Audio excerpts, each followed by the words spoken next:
can I ask you something that also bothered me? Yeah. And I know people were getting mad at me for this, but I don't care. I felt like Jon Jones's tweets on that Saturday and his subsequent announcement on the Monday following your fight that he was leaving the division and all this stuff was taking shine from you, was a subtle way of kicking you while you were down. Am I too protective? Am I looking at this a little too much? What did you think of all of that? Jones, right after the fight, tweeting, and then on the Monday after, giving up the belt, so all the attention is on him, not Stipe and you. I just felt like the timing was a little bit off. What did you make of it? You know, I didn't really know what he tweeted much. I didn't really pay attention. You know, I mean, look, man, I'm so past this Jon Jones thing. Like, it's like for me to, it's like at this point, like for me to even like give it any thought or any, it's ridiculous, you know, because I know that as my story ends and there's just all this stuff to be accomplished, I'm not sure that he gets that. And it's whatever, you know, I'll take the longevity of a life of accomplishments than dealing with a guy that has had all those issues and almost seems as though he wants nothing more than to give himself a tough time whenever he doesn't have that ability to fight anymore, which is sad. So didn't pay attention to it. If that was his intention, then good on him. But at the end of the day, you know, I don't know how this guy's story ends, and you know, he's got some real changes if his story doesn't end very sad. So I'm gonna go about making my life as big as possible and not even giving any of my energy to any of that stuff anymore. My greatest rival, Stipe Miocic, a fireman, a husband, and a guy that loves his family. Not Jon Jones, a guy that has done those things in his life and has been a real education in what not to do. I'd rather my rival be a guy that's a firefighter and that protects the community and loves his family and does things the right way. So that's who I'm gonna give my energy to when people ask about my greatest rival. Timing aside and your rivalry aside, are you surprised he ultimately gave up the belt? I think with his, no, granted, like all that I said before, you know, those are personal things, but like when it comes to him professionally, if you have that skill set, the skill set that Jon Jones has, doesn't matter what weight class, he will be able to compete. That's a fact. You can love him, you can hate him, but that's a fact. Like 185, Jon Jones can compete. 205, Jon Jones can compete. 280, 265, or whatever the weight is, heavyweight, Jon Jones can compete. He will compete against anybody. So for him to go to heavyweight, I don't know if it's as risky as people are trying to make it seem. He can fight those guys, because I fought those guys.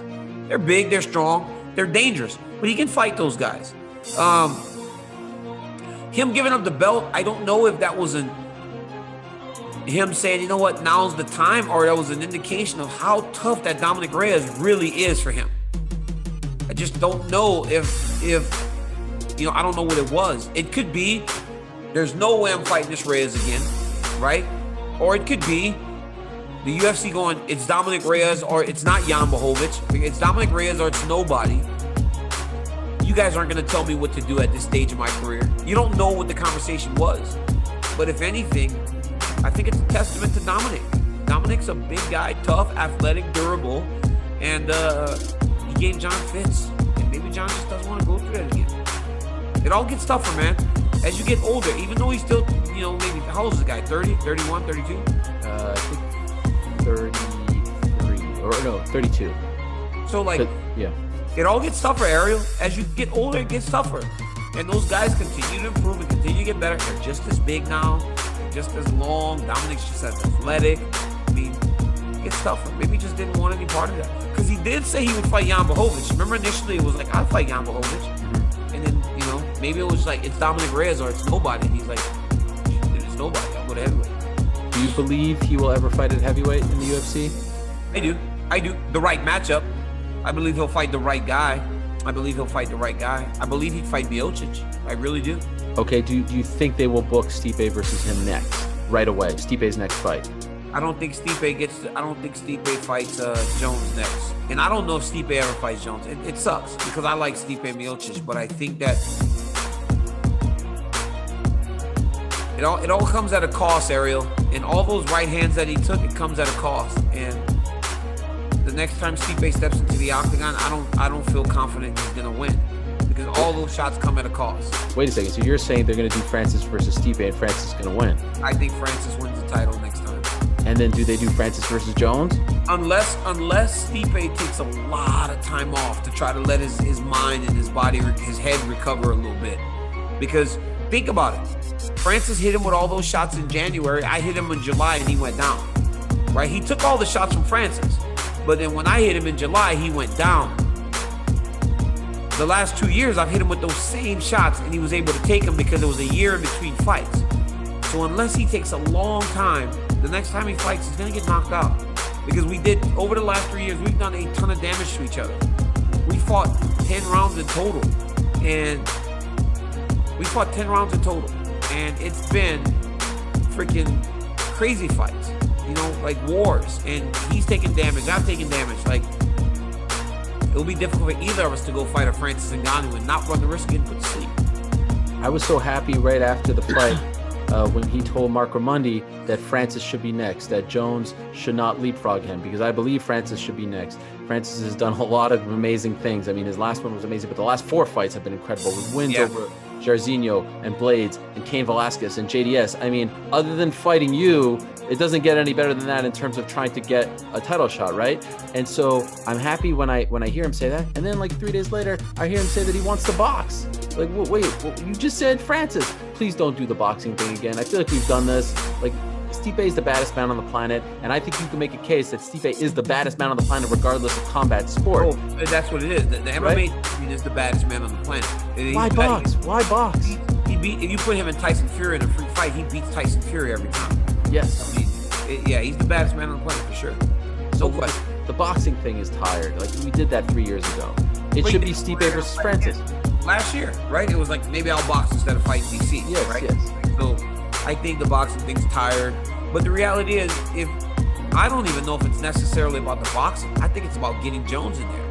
Because here's the difference. Jones won't knock him out. Francis might. Francis will, actually. I think Francis does knock him out this time. Unless, again, he's gone for a long time and he refreshes his chin. Took too much damage in those fights between him and I. But Jones won't knock him out. Jones won't punch him and put him to sleep. It doesn't matter what he weighs. He does not have that punching power. He doesn't hit very hard. Kicks hard, but he doesn't punch very hard. He knows that if he goes and fights Jones, which would be very competitive, very good fight, it would be either him knocking Jones out or it'd be in a decision, because Jones won't knock him out. Can I tell you what I think the UFC should do? And I know you said that you hope that Stipe takes some time, but I think that, okay, they're booked up until November as far as pay-per-view main events are concerned. December is still available, and that could be Kamaru Usman versus Gilbert Burns. But I'm saying end of this year, either the December pay-per-view or early next year, January, February, do Stipe versus Francis, number 2 for the belt. Don't book Jon Jones against anyone. Don't risk him. He could slip on a banana peel. He could get knocked out by, I don't know, a Derek Lewis. I don't know. Don't put him in there against anyone. And then next summer, have Jon Jones make his heavyweight debut for the title, because I think him making his heavyweight debut for the title is a big story. And you can't, if he loses, it's no longer a big story, right? Keep him on the sidelines. Let him muscle up. Let him negotiate, whatever. Do that fight between Stipe and Francis. It's a fair fight. It's a big fight. It's an interesting fight. And then next summer, do Jon Jones versus the winner. What do you think? If Stipe fights Francis that early, January, then he'll lose.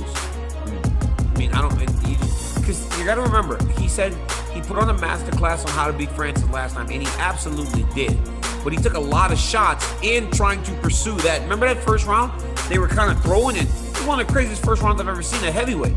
And Stipe got hit a few times and fell into shots a couple times because he got hit so bad that he was shooting almost because he was hurt. He takes those shots right now, in 6 months, he's going to go to sleep.